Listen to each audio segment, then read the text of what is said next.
Assalamualaikum warahmatullahi wabarakatuh. Jirtu hordoftoota jaalatamoo fi kabajamoo akkam jirtan fayyaa jirtanii alaamni isaanii nagaa isiniin jedha warroonni biyya alaa jirtanis warroonni biyya keessa cinaa jirtanis hundi keessanuu bakka jirtanitti bagana jiraattan isiniin jecha egaa har'a viidiyoo ajaa'ibaa takka qabadhee dhufeetiin jira. Viidiyoon kun maal hojjettan akkuma argitan kana garagalcha ajaa'ibaa tokko hojjetu fedha.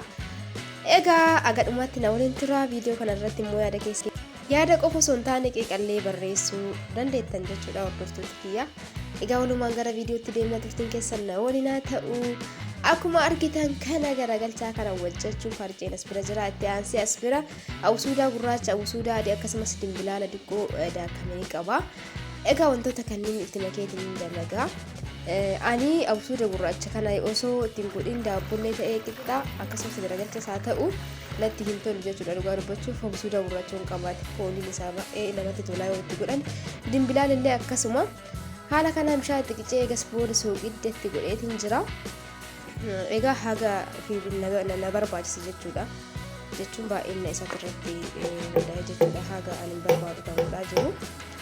Isi yoo barbaadan immoo awsuuda kanallee ofirraa dhiisuu dandeettanii hangaruu itti godhaa. Itti aansee irshoo itti godha. Irshoo kana akkuma argitan kanatti godha.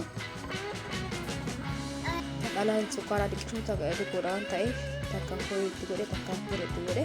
Itti aansee awsuuda gurraacha, awsuuda adii akkasumas dimbilaala daakamaa kan isaan sadiin itti godha jechuudha. Fooliin isaa hedduu takka namatti tola haala kanaan yeroo godhani kanaaf itti godha. Isin barbaadan awsuuda gurraacha qofas adii qofas fayyadamuu dandeessanii.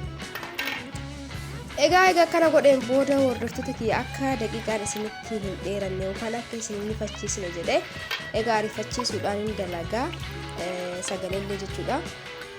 Haala kanaan illee hin geenne farcee kiyyatti naqatuudhaan miciqee yookaan bukeessee hagaan biddeena tolchee geessu inni naaf bukaaya.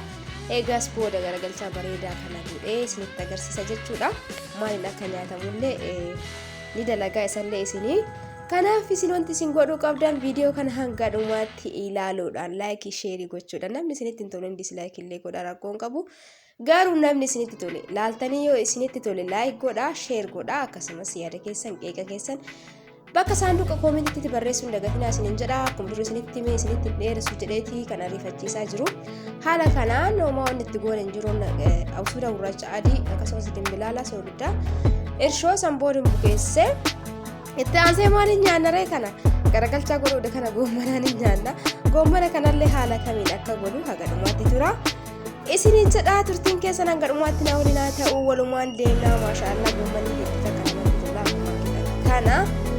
Egaa walumaan hojjannaa isiniin jedhaa hanga dhumaatti tura. Yaada keessan barreessuu hin dagatinaa isiniin jedheetiin jira.